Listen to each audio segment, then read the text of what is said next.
Welcome to Between Two Rooks. Today is May 20th, the birthday of the 5th World Chess Champion, Max Euwe. We're gonna celebrate it by watching his game against a 14-year-old Bobby Fischer.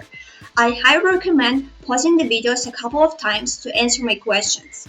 I'm gonna ask you questions about specific positions. That will be very beneficial for you to stop and think. So let's get started.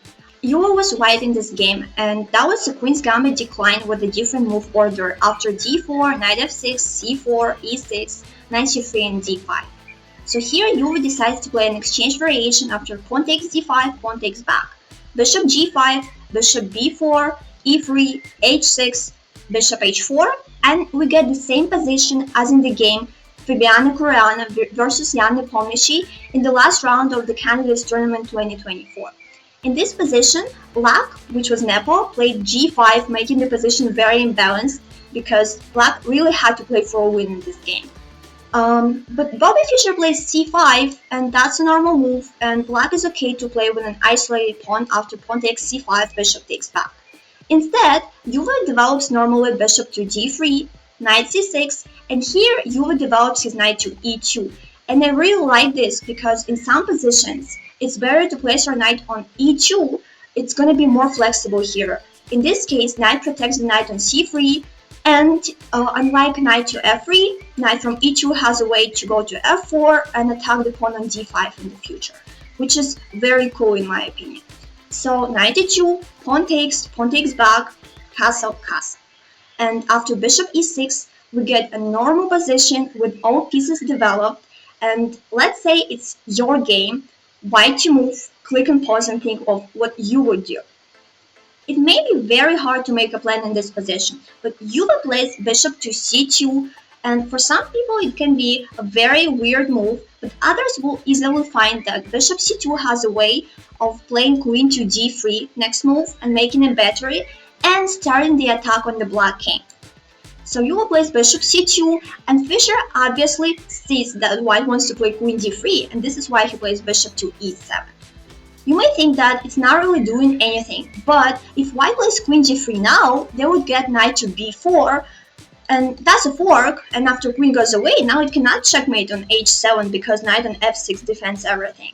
So queen has to go somewhere, and black would just take this bishop on c2, and after queen takes, black has no problems, and they even got a bishop pair, which can be helpful if they want to get some advantage in the future. Some people may wonder maybe white should take on f6 first, and after bishop takes they can play queen d3, threatening the checkmate on h7, and that's very wise, but unfortunately after g6 we don't really have a good follow-up. If we play knight f4 now, they already have bishop f5 move, and that's not really good for us, our attack is over. Instead, Euwe plays knight f4 in this position, bringing his knight closer, attacking the pawn on d5 and looking at the bishop on e6. That would be very unwise to play pawn g5, thinking that you make a fork on both pieces, because after knight e6, knight escapes from the fork with the tempo, taking the bishop and attacking several pieces at the same time. So black has to take back, and after bishop g3, white is safe. We have the same amount of pieces, but the black king is already very open, and that's not good for black. And knight f4 actually has a very good idea of attacking in the future, and maybe Fischer missed it because he played queen b6, starting his own attack. He attacks two pawns at the same time, but actually I would call queen b6 unwise because instead of defending from white potential attack, black does something on the side, bringing his queen too far away from the black king. And Euwe reacts immediately. He takes on f6 now, and he plays queen to d3, threatening the checkmate on h7. And now if black plays g6, white has a simple knight e6 move, very beautiful. Pawn has to protect both things, the bishop, which is gone, and the pawn on g6. So if pawn takes on e6, we just take on g6. You can see that white's attack is very powerful already. So instead of playing g6 in this position, black plays rook f to d8, making an escape square for the king on f8. And here, what would you do? Here, Euwe played rook a to e1, not being afraid of losing any pawn on b2 or d4 because of a very powerful attack. The reason behind rook a to e1 is that rook from e1 is going to control the e file once the bishop is gone. And you can see that the king doesn't really have any escape if the e file belongs to white.